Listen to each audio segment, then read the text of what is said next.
Welcome back to Myths, Legends, Stories, and Tales with Lady Liadan. Today, we're going to read a story out of India called The King's Choice, retold by Shivkumar, illustrated by Yoko Mitsuhashi.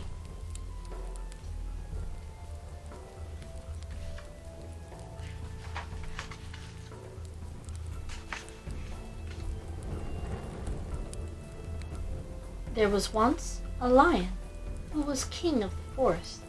He was big and strong. He was both handsome and fierce. All the other animals in the forest called him king and brought him gifts from every corner of the land. But the more the lion had, the more he wanted.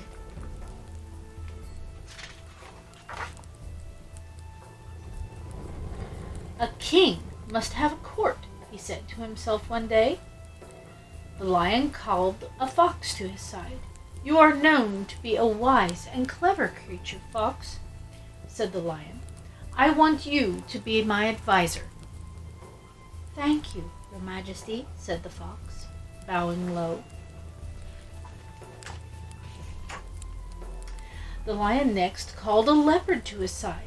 You are known to be watchful and swift of foot, leopard. I want you to be my bodyguard, said the lion. Thank you, your majesty, said the leopard, bowing low. The lion then called a vulture to his side. You are a bird, vulture, and you can fly high, said the lion. You will be my messenger. Thank you, your majesty, said the vulture, bowing low. The fox, the vulture, and the leopard took an oath of loyalty to the king. The king promised to meet them as friends and to give them food and protection. For some time all went well in the lion's court. The 3 courtiers never opposed the king. His wishes were law. Whenever he roared, they came running. Whenever he took a walk, they meekly followed behind him. When the Lion King went hunting, they found animals for him to kill, and after he had had his meal, he left the remains for them, so they always had enough to eat. What do you think's going to change? One day, a vulture came back from a flight. Your Majesty, have you ever tasted camel? He asked. I ate camel in the desert once. It was very nice. The lion had never seen a camel, but he liked the idea of trying camel's meat. But where can we get a camel? He asked. There is a desert some miles away, said the vulture. I have just been flying over it and saw a lone camel. It looked big and fat. The lion looked at his other advisors for their opinion. Now the fox and leopard had never seen a camel either, but they did not want the vulture to seem wiser than they, so they said it was a good idea if the vulture would fly ahead and show them the way. So the vulture's idea was approved, and the next morning the lion and his court started off on the camel hunt. They reached the edge of the desert easily, but after they had left the shelter of the forest, the day became very hot. The sun shone down with fire-hot rays. The vulture flew high up in the cooler air. Hurry along, he called. The camel is not far off. But the lion could not hurry any more. The hot sand had burned his paws. Stop, he shouted to the others. I can walk no further. Let us go back to the forest. I do not care to try camel meat. The Lion King's advisors were frightened. The forest was far behind them, and they did not know how to get the lion back home. The leopard wanted to run away. The vulture wanted to watch and wait and eat the lion later on. But the clever fox thought of a plan. Off into the desert he ran, saying, I will soon bring help.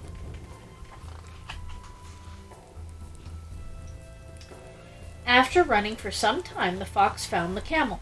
The camel was indeed surprised to see a fox there in the desert. Hurry up, friend camel," said the fox. "Our king wants you at once." "Your king?" said the camel. "Who is he? I do not know any king. I only know my master, for whom I carry goods across the desert." "Our king, the lion, has killed your master," said the fox. "Now you are free, and the lion has invited you to live in his court. Come along." Would you trust the fox? So the camel followed the fox. When the fox and the camel reached the lion's camp, the vulture and the leopard were surprised. The lion looked pleased, in spite of his burned paws. The camel was presented to the king and agreed to serve the lion in return for a home at his court. "Get on the camel's back, your majesty," said the fox. "We will return home."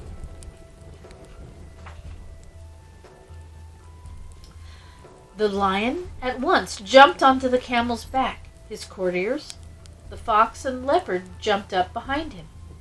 And with the vulture flying overhead as a guide, they set off on a long journey back to the forest.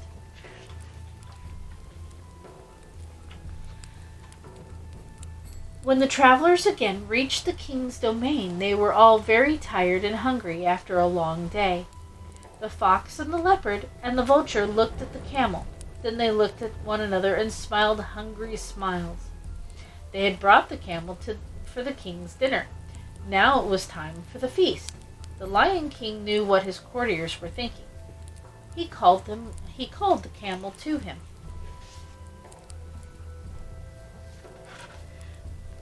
"Friend camel," he said, "I have to thank you for saving my life. You are welcome to live at my court as long as you wish. I promise you my protection." This did not please the courtiers a bit. Had they not risked their lives so that he could try camel meat? And now the king wanted to let the camel live. But they could do nothing. After all, the king was the king. So they waited. Now the lion's paws were so badly burned that he did not feel like going hunting. But that did not keep him from being very hungry indeed. "Fox, leopard, vulture," he shouted. "Don't you see that I am ill and hungry? Go and get me some food." What do you think's going to happen? The courtiers had to obey the king, so out they went. But they did not go far. In a safe place, they sat down and discussed what they could do. "I know," said the fox after a while. "We shall make the camel ask to be eaten." And he told the others of his plan. They all agreed that this was good, and back they went to the king. First the vulture stepped forward, bowing low. "Your Majesty, we have found no food, but we cannot let your Majesty suffer. I am a poor creature. Eat me." The fox pushed the vulture aside. "I have more meat on me," he said. "Eat me, your Majesty." Now the leopard rushed forward. "I'm not much good," he said, "but I could make a meal for the king." The camel listened to all these offers and thought he must do as much. "Your Majesty," he said, "I too am willing to give away my life to save the life of the king. These old friends are more useful to you than I am. Eat me instead." At these words, the fox, the leopard, and the vulture prepared to jump at the camel. This was what they were waiting for, but the lion stopped them. "You are all good and loyal subjects," he said. "My heart is touched by your offers, and I accept them all. I shall eat you in order in which you offered yourselves." Lion was pretty smart, wasn't he? The vulture and the fox and the leopard were shocked. This did not suit them at all. Away flew the vulture, away ran the fox and the leopard, and they were never seen in that part of the forest again. The lion laughed to see them go. Then he turned to the camel and said, "You have truly been loyal and good. You shall be my friend as long as we both shall live. Now let us go through the forest and see if we can find a meal for ourselves." The camel was happy and grateful, and the lion thought to himself, "To be king is good, but to be kind is better." The end. What did you think about that story? Being king is good, but being kind is better? What does that mean?